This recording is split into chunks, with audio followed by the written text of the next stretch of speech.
অনেক চ্যালেঞ্জ আসলে এত বড় দল এবং সেক্ষেত্রে মনোনয়ন বাছাই করা, সেই কাজটি বিএনপি করেছে।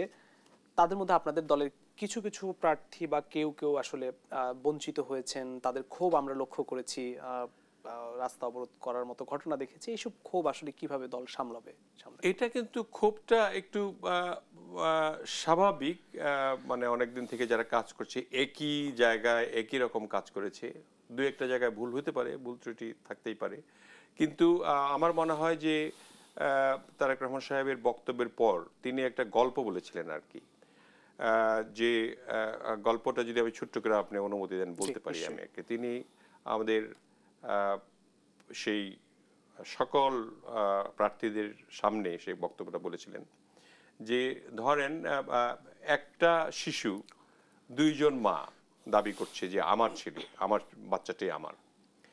এই নিয়ে দ্বন্দ্বে শেষ পর্যন্ত গড়ালো এটা আপনার আদালতে গিয়ে বিচারক প্রশ্ন করছিলেন দুই মাকেই বিভিন্ন ধরনের প্রশ্ন, যে জাজ করার জন্য যে অরিজিনাল মাটা কে। এই মাটা মানে যখন দেখা গেল যে দুইজনের প্রশ্নেই বোঝা যাচ্ছে দুইজনে আসল মা, এরকম ভাবে প্রশ্নের উত্তর দিচ্ছিল, তখন বিচারক শেষে জিজ্ঞেস করলো, ঠিক আছে আপনারা যখন দুইজনই মা, বাচ্চাটাকে কেটে আমি দুই ভাগ করে আপনাদের কাছে দিয়ে দিচ্ছি, দুইজন নিয়ে যান। তখন একটা মহিলা চিৎকার দিয়ে উঠছে যে না না, আমার দরকার নাই, আমার বাচ্চা না, তাকে বাচ্চা দিয়ে দেন। তার মানে অরিজিনাল মা সেই, যিনি চিৎকার দিয়ে উঠলেন যে না, তা কাটা দরকার নাই, আমার বাচ্চা না, আমার বাচ্চাটা ওনাকে দিয়ে দেন। তো উনি উদাহরণটা দিয়েছেন এইভাবে যে দলটাকে আপনারা বিভক্ত, আপনার দলটাকে যদি মনে করেন আপনার বাচ্চা যদি বাঁচাতে চান, তাহলে কি আপনি ভাগ করে আপনি কেটে বাচ্চাটাকে মেরে ফেলবেন, নাকি বাচ্চাটাকে বাঁচার জন্য আপনার চোখের সামনে বাচ্চাটা বড় হোক, মানুষ হোক, আপনি দূর থেকে দেখে শান্তি পান, সেটা করবেন? প্রকৃত মা হলে তো তাই করবেন।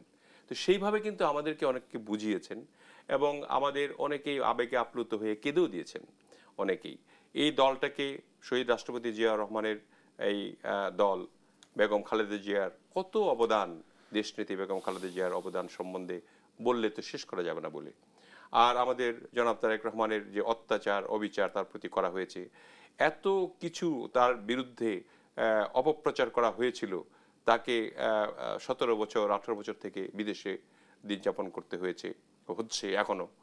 তো এই যে নির্যাতিত অবস্থায় তারা এই দলটাকে ধরে রেখেছেন, এই দলটার প্রতি মানুষের যে আস্থা বিশ্বাস, এবং মানুষ, বাংলাদেশের অধিকাংশ মানুষ, আমি বলবো যে 80-90% মানুষ এই দলের প্রতি আস্থা রাখে যে এই দলটি থাকলে পরে মানুষের ভাগ্যের পরিবর্তন হবে এবং গণতন্ত্রের যে স্বাদ, যেটা মানুষ ভোগ করতে চায় দেশের মালিক হিসাবে, সেটা করতে পারবেন। তো কাজেই আমাদের মনে হয় যে এই সামালটা এইভাবেই দেওয়া যাবে, সবাইকে ডেকে নিয়ে উনি যেভাবে বলেছেন, এটা একটা সামাল হয়ে গেছে ইতিমধ্যেই। এবং আমরা দেখতে পাচ্ছি ইতিমধ্যেই আজকেই কিছু কিছু ক্ষেত্রে, এই টাঙ্গাইলের একটা দেখলাম যে কালীহাতি, সেখানে 7জন প্রার্থী ছিল। 6জন প্রার্থী, যাকে একজন নমিনেশন দেওয়া হয়েছে, তাকে সমর্থন দেওয়ার জন্য 6জন মিলে একসঙ্গে এসে তাকে নিয়ে কালকে সম্বর্ধনা দিবে। তো এটা একটা বিরাট উদাহরণ আমরা লক্ষ্য করেছি। তো এই যে আপনার বিষয়গুলি, আমাদের এই দলটিকে রক্ষা করার জন্য এই স্যাক্রিফাইস, এটা তো আমাদের করতে হবে। আমরা 17 বছর স্যাক্রিফাইস করেছি। যদি গণঅভ্যুত্থান না ঘটতো বা না ঘটাতে পারতাম, তাহলে তো আমাদেরকে শেষই হয়ে যেতে হতো। তখন কি হতো? এই বিবেচনায় আমাদের সকলকে ঐক্যবদ্ধ থেকে আমাদেরকে, আমার মনে হয় যে এই সামাল দেওয়াটা খুব একটা বড় ব্যাপার হবে না।